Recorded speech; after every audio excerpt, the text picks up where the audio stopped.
April, on or before 30th April of the, on or before 30th April of each year.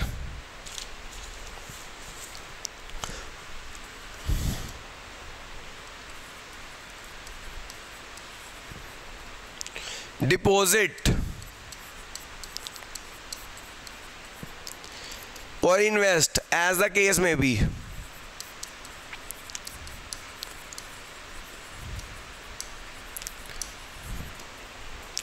a sum equal to a sum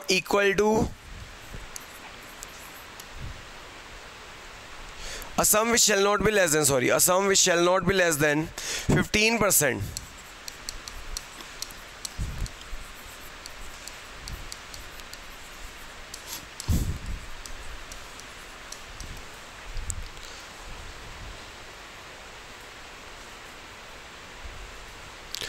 बच्चों ये कहता है कि every company required to create DRR shall on और before 30th April each year, deposit और invest, as the case may be, a sum which shall not be less than 15% of the amount of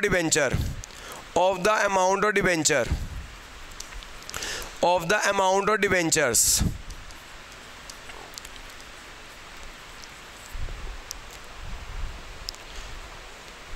mature during the year, जितने mature हो रहे हैं, underline mature जितने हो रहे हैं, और mature during the year 31st year ending 31st March, ending on 31st day of March of next year.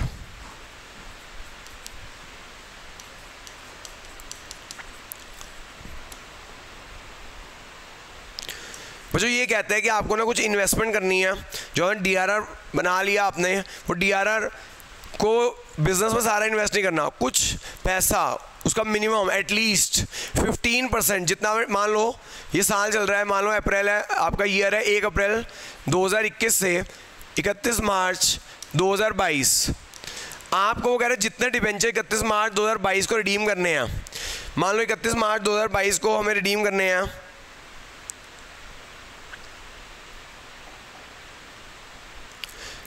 मार्च 2022 को मान लो हमने रिडीम करने हैं कितने, 5 लाख के डिबेंचर रिडीम करने हैं. 31 मार्च 2022 को आपको कितने रिडीम करने हैं, 5 लाख. तो इसका 30 अप्रैल 2021 से पहले तक, 30 अप्रैल ऑन और बिफोर 30 अप्रैल 2021 से पहले तक रिडम्पशन कब करनी है आपको, 31 मार्च 2022 को करनी है. आपको क्या करना पड़ेगा, जिस साल आपको रिडम्पशन करनी है, मान लो 31 मार्च को आपको रिडम्पशन करनी है, तो उससे उस साल के 30 अप्रैल से पहले तक, इस 30 अप्रैल या इससे पहले तक आपको इन्वेस्टमेंट खरीदनी पड़ेगी. क्या खरीदनी पड़ेगी, कितने अमाउंट की, जितने डिबेंचर रिडीम कर रहे हैं उसका 15% of face value of debentures, 15% of face value of debenture redeem की, जितने रिडीम करने हैं उसका 15%. मैं आपको इसमें दो चीज़ें बताना चाहूँगा. जो हमने DRR बनाया 25%, जो 25% DRR बनाना है टोटल डिबेंचर्स का बनाना है. किसका बनाना है, टोटल डिबेंचर्स का. मान लो टोटल डिबेंचर 10 लाख के हैं, टोटल डिबेंचर कितने के हैं, तो मिनिमम जो 25% एटलीस्ट है वो 10 लाख का बनेगा. रिडम्पशन का प्रोसेस अब तक स्टार्ट नहीं हो जाता, हो सकता है जब तक 25% मिनिमम DRR में ट्रांसफर ना कर दो. तो मान लो आपके डिबेंचर आपके टोटल 10 लाख के हैं, आपके डिबेंचर 10 लाख के हैं, तो आपको पहले DRR में 10 लाख का 25% ट्रांसफर करना पड़ेगा. मान लो आपको डिबेंचर 10 लाख के हैं, तो DRR में कितना ट्रांसफर करना पड़ेगा, 10 लाख का 25% ट्रांसफर करना पड़ेगा. मान लो पहले साल हम रिडम्पशन कर रहे हैं 2 लाख, पहले साल हम रिडम्पशन कर रहे हैं मान लो 2 लाख की, तो आपको उस साल के स्टार्टिंग में अप्रैल से लेकर 1 अप्रैल से 30 अप्रैल तक कभी भी आपको इन्वेस्टमेंट खरीदनी पड़ेगी 15% of face value debenture redeem. मान लो आप पहले साल, हो सकता है कई बार रिडम्पशन लमसम में भी होती है. लमसम का मतलब होता है एक साथ, लमसम का मतलब क्या होता है, एक साथ, और एक होता है रिडम्पशन इन इंस्टॉलमेंट, कि आप धीरे धीरे रिडीम कर रहे हो. मान लो आपके टोटल डिबेंचर है 10 लाख, टोटल डिबेंचर है 10 लाख, तो अगर आपको पहले तो एक कंडीशन है 25% DRR बनाना पड़ेगा. तो DRR किसका बनाना है, हमेशा 10 लाख का बनेगा. तो 10 लाख का 25% 2.5 लाख. और दूसरा एक है आपको इन्वेस्टमेंट खरीदनी पड़ेगी. अगर आप ना एक साथ सारे डिवेंचर रिडीम कर रहे हो, 10 लाख के 10 लाख डिवेंचर रिडीम कर रहे हो, फिर तो कोई नहीं, फिर तो 10 लाख का ही 15% आप इन्वेस्टमेंट खरीद लो 1 अप्रैल से 30 अप्रैल के बीच में। लेकिन अगर आप रिडम्पशन इंस्टॉलमेंट्स में कर रहे हो, लेट से 5 इंस्टॉलमेंट्स में कर रहे हैं 2-2 लाख की, तो हर साल आपको कितने की इन्वेस्टमेंट खरीदनी पड़ेगी? साल के स्टार्टिंग में जितना डिवेंचर रिडीम कर रहे हो उसका 15%। तो कितना डिवेंचर रिडीम कर रहे हो? 2 लाख, 2 लाख का 15% 30,000। 1 अप्रैल से 30 अप्रैल के में आपको इन्वेस्टमेंट खरीदनी है। ये पैसे का जो इससे इन्वेस्टमेंट करके क्या होगा, जो इंटरेस्ट वगैरह मिलेगा वो डिवेंचर को रिडीम करने के काम आएगा। आप ये इन्वेस्टमेंट जब रिडम्पशन करोगे, बेच दोगे और उस पैसे से एक तरह लिक्विडिटी आ जाएगी और वो उस लिक्विडिटी से आप डिवेंचर को आराम से पे कर दोगे। अभी हम प्रैक्टिकल करेंगे तो और ज़्यादा समझ आएगा, प्रैक्टिकल जब कराऊंगा तो और समझ आएगा। अब सवाल उठता है, क्वेश्चन ये भी आ सकता है कि जो हमें 15% की इन्वेस्टमेंट करनी होती है, हमें कुछ इन्वेस्टमेंट करनी होती है, जो इन्वेस्टमेंट करनी होती है वो किन किन सिक्योरिटीज़ में करनी होती है, किन किन जगह पे हम कर सकते हैं, कहाँ कहाँ 15% रख सकते हैं। तो लिखिए बच्चों, ये जो 15% की इन्वेस्टमेंट करनी है आप in any of the following method कर सकते हो, इन एनी और more of the following method से कर सकते हो। जो आपको इन्वेस्टमेंट करनी है वो इन मेथड्स में कर सकते हो। क्या क्या है? आप शेड्यूल बैंक में रख सकते हो, शेड्यूल बैंक होते हैं कमर्शियल बैंक। इन अ शेड्यूल बैंक ये 15% की जो आपको पैसा अलग करना है, 15% का पैसा इन्वेस्ट करना है, वो कहाँ कहाँ रख सकते हो? इन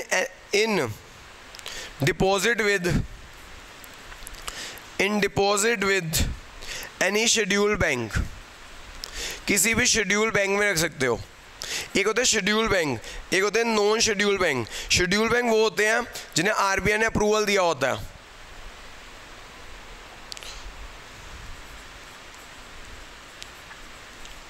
और नॉन शेड्यूल बैंक होते हैं जिन्हें आरबीआई ने अप्रूवल नहीं दिया होता।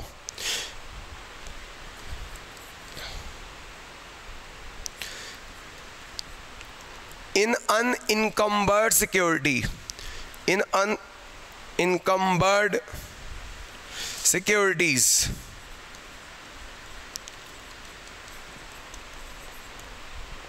और सेंट्रल गवर्नमेंट और स्टेट गवर्नमेंट,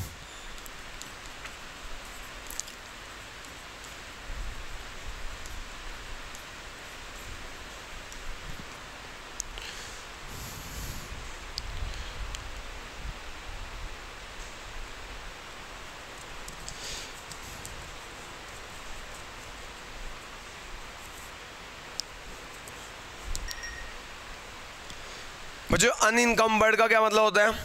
अनइनकम्बर्ड एक होते हैं इनकम्बर्ड, इनकम्बर्ड होते हैं जिसके मॉर्गेज हो, जिसपे मॉर्गेज हो गिरवी पड़ी हो, ठीक है, वो उन्हें कहा अनइनकम्बर्ड। अनइनकम्बर्ड क्या होगी? जो गिरवी नहीं हो। ऐसी सिक्योरिटीज़ जो सेंट्रल गवर्नमेंट ने इशू कर रखी हो या स्टेट गवर्नमेंट ने इशू कर रखी हो।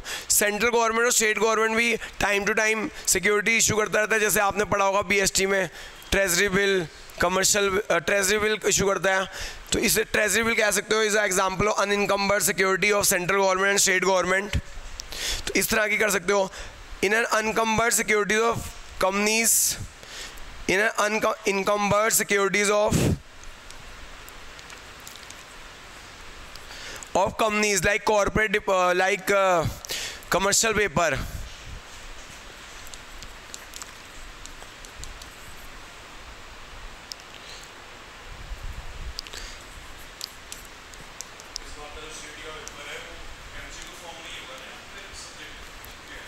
किसका? एमसीक्यू ही आ रहा है, एमसीक्यू आ रहा है ना। Unencumbered securities of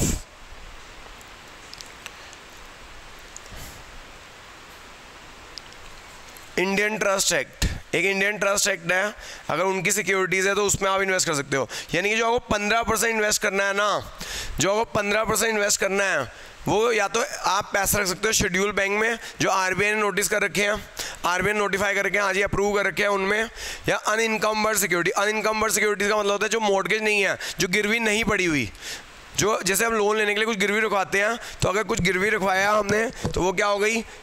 encumbered security. अनकम्बर्ड जिस पे कोई रिस्ट्रिक्शन ना हो, जो सेंट्रल गवर्नमेंट स्टेट गवर्नमेंट ने किया, जैसे हमने बीएसटी में पढ़ा था ट्रेजरी बिल, इन अनकम्बर्ड सिक्योरिटीज कंपनीज, जैसे हमने BST में पढ़ा था कमर्शियल पेपर, इन अनकम्बर्ड सिक्योरिटीज और इंडियन ट्रस्ट एक्ट, कोई इंडियन ट्रस्ट एक्ट होता है उसकी सिक्योरिटीज में इन्वेस्ट कर सकते हो, या आपको 15% इन चीज़ों में इन्वेस्ट करना होता है। तो इसके ऊपर भी MCQ आ सकता है भैया कि जो 15% में इन्वेस्टमेंट करनी होती है, एक क्वेश्चन आ सकता है जो आपको MCQ में कि जो 15% इन्वेस्टमेंट करनी होती है वो कौन सी डेट से पहले करनी होती है, कौन सी डेट से पहले करनी होती है, जिस साल रिडम्पशन होनी है उसके, जिस साल को रिडम्पशन जितना अमाउंट रिडीम करना है उसके 30 अप्रैल या 30 अप्रैल से पहले करनी होती है, ऑन और बिफोर 30 अप्रैल, या 30 अप्रैल या 30 अप्रैल से पहले, यानी 1 से 30 अप्रैल तक कभी भी कर सकते हो। फिर एक क्वेश्चन आ सकता है जो कि मिनिमम आपको जो इन्वेस्टमेंट करनी होती है वो कितनी करनी होती है, एटलीस्ट नोट लेस देन 15%, 15% या 50% ज़्यादा कर सकते हो, ठीक है। फिर ये क्वेश्चन आ सकता है थ्योरी का, क्या कि आपको जो इन्वेस्टमेंट करनी है वो कहाँ कर सकते हो, कहाँ कर सकते हो, जो आप पैसा रख सकते हो, डिपॉजिट करा सकते हो, डिपॉजिट मतलब FD करा सकते हो शेड्यूल बैंक में, या आप अनइनकम्बर्ड सिक्योरिटीज़ खरीद सकते हो। अन वर्ड याद रखना क्योंकि जानबूझ के हो सकता है एग्जाम में आपको इनकम्बर्ड दे दे, क्या दे दे, इनकम्बर्ड मतलब बाहर वाली, तो इस बात का ध्यान रखना पेपर में कि इनकम्बर्ड लिखे हो तो उसमें इन्वेस्ट नहीं कर सकते, हमें किस में इन्वेस्ट करना है, अनइनकम्बर्ड में, जैसे ट्रेजरी बिल वगैरह जिसपे कोई रिस्ट्रिक्शन ना हो। तो अन वर्ड याद कर रखना, अगर अन नहीं लिखा इन लिखा हुआ है तो उसमें इन्वेस्ट नहीं कर सकते। तो ऐसी छोटी छोटी बात का ध्यान रखना है आपको ऑब्जेक्टिव टाइप में, ठीक है जी। इसी तरह अनइनकम्बर्ड और इंडियन ट्रस्ट एक्ट, 3 चीज़ें हो गई भाई, government, central government, state government, like treasury bill, उसका दूसरा क्या बताया मैंने आपको, कंपनीज लाइक कमर्शियल पेपर, तीसरा Indian trust act, okay. In securities में आप इन्वेस्ट कर सकते हो। अब जो एक प्रैक्टिकल क्वेश्चन करते हैं उससे समझते हैं, उससे आपको बेटर अंडरस्टैंडिंग आएगी।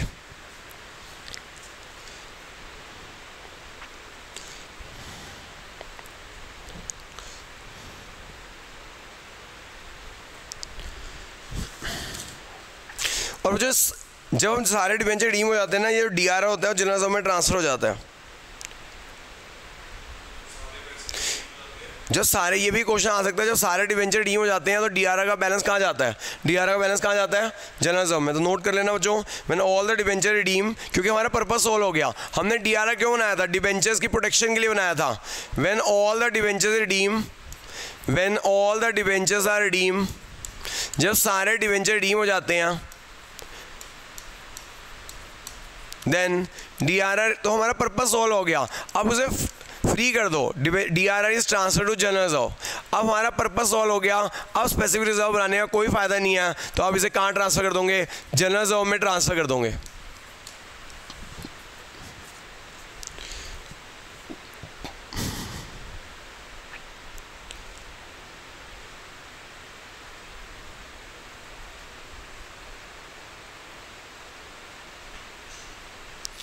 मुझे आपको ये भी क्वेश्चन आ सकता है कि भाई अगर आपको क्लियर हो गया होगा DRR का सिग्निफिकेंस क्या है। DRR का सिग्निफिकेंस ये है, डिबेंचर होल्डर को प्रोटेक्शन देना, क्या देना, प्रोटेक्शन देना, किस चीज़ के लिए, जो उनका कि पैसा के शेयर होल्डर सारा पैसा अपने पास ही ना ले जाए, उनको कुछ मिले ही ना, और उनको प्रोवाइडिंग सिक्योरिटी देना और अफोर्डेबल प्रोटेक्शन देना, इसका एम है।